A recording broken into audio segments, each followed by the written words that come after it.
Hello everyone, welcome to my channel.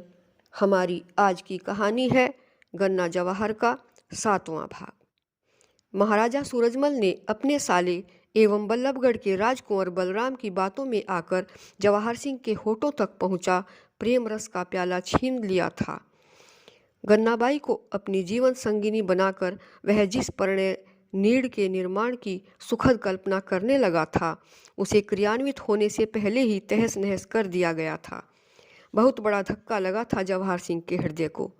पिताजी के आदेश का पालन करते हुए वह बेमन से लौट तो आया था डीग, परंतु तिलमिलाहट दूर नहीं कर पाया था। सबसे बड़ी कसक तो यही थी कि गन्नाबाई को अपहृत करने के लिए दिया हुआ वचन पूरा नहीं कर सका था। वह कोशिश के बावजूद इस आत्मग्लानि से मुक्त नहीं हो पा रहा था कि सुंदर नवयुवती ने प्रथम दृष्टया आकर्षण से स्वयं प्रणय निवेदन कर अपना बना लेने का प्रस्ताव किया था। इतना साहसी कदम उठाने वाली नवयुवती की प्रेम निष्ठा किसी भी संदेह से दूर होती है। गन्नाबाई का अंध समर्पण जीवन में जिस सुखानंद की सृष्टि करता, उससे वंचित होने का अफसोस उसके मन में एक छाया की तरह छूट गया था। एक अमिट वेदना को अपने अंतर्मन पर उठाए जवाहर सिंह सोता जागता अपने आप को धिक्कारता रहा, अपनी जवानी और मर्दानगी को लानते भेजता रहा। अब तक के जीवन में उसने अपने आप को इतना कमज़ोर, इतना अकिंचन कभी महसूस नहीं किया था। ऐसा कायर का पुरुष तो नहीं था वह कि उसी से प्रेम करने वाली सुंदरी को दिया वचन पूरा न कर सके। आखिर कुछ तो करना होगा इस ग्लानि से मुक्त होने के लिए, वचनबद्धता के निर्वाह करने के लिए। परंतु कुछ हो नहीं पा रहा था और दिन पर दिन निकलते जा रहे थे। न जाने किस नैतिक बंधन से आबद्ध जवाहर सिंह गन्नाबाई को फर्रुखाबाद से उठाकर लाने की सटीक योजना नहीं बना पा रहा था।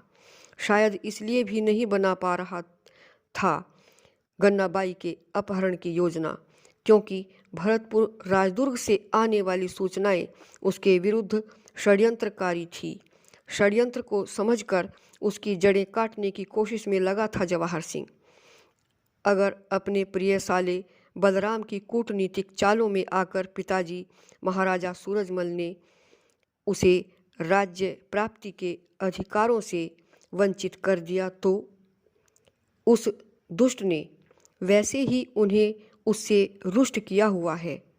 वह एक दुर्नीति के अंतर्गत मौके बेमौके उसे ऐबदार और नालायक सिद्ध करने पर लगा रहता है।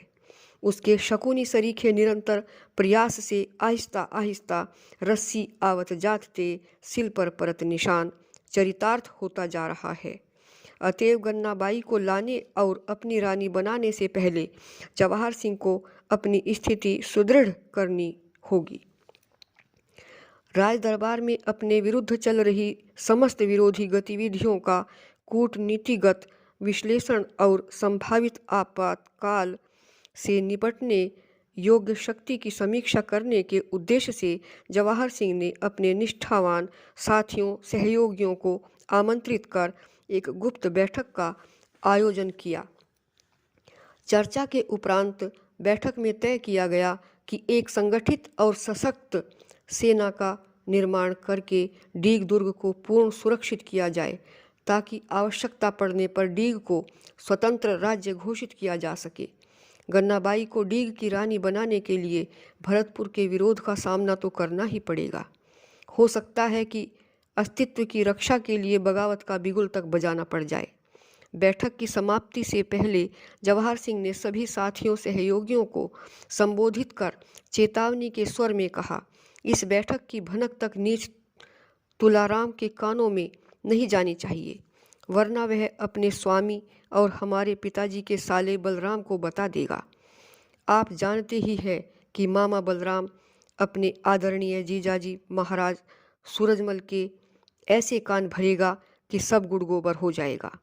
जवाहर सिंह के मुंह से धमकी दिलाने की गरज से डीग के सेना नायक कन्हई सिंह ने पूछा, अगर इसके बाद भी किसी ने गद्दारी की कोशिश की कुंवर जी, तो गर्दन उसके धड़ पर नहीं रहने दी जाएगी। जवाहर सिंह ने मंद स्वर में आक्रोशित होकर कहा। बैठक में पारित प्रस्तावों को अविलंब क्रियान्वित किया जाने लगा। निकटस्थ ग्रामों के बाके नौजवानों को सैनिक की हैसियत से भर्ती करने और संगठित हुए सैन्य दल को युद्धाभ्यास में दक्ष करने के साथ साथ डीग दुर्ग को अधिक से अधिक सुरक्षित किया जा रहा था। बैठक में जवाहर सिंह द्वारा दिए गए चेतावनीपूर्ण आदेश के बाद यद्यपि गद्दारी की कोई उम्मीद न थी, फिर भी किसी के द्वारा गद्दारी हो चुकी थी, अर्थात बलराम को डीग दुर्ग की गतिविधियों की अक्षर से सूचनाएं मिल रही थीं। बलराम महाराजा सूरजमल को आगाह कर रहा था कि जवाहर सिंह किसी भी समय विद्रोह कर डीग को स्वतंत्र राज्य घोषित कर सकता है।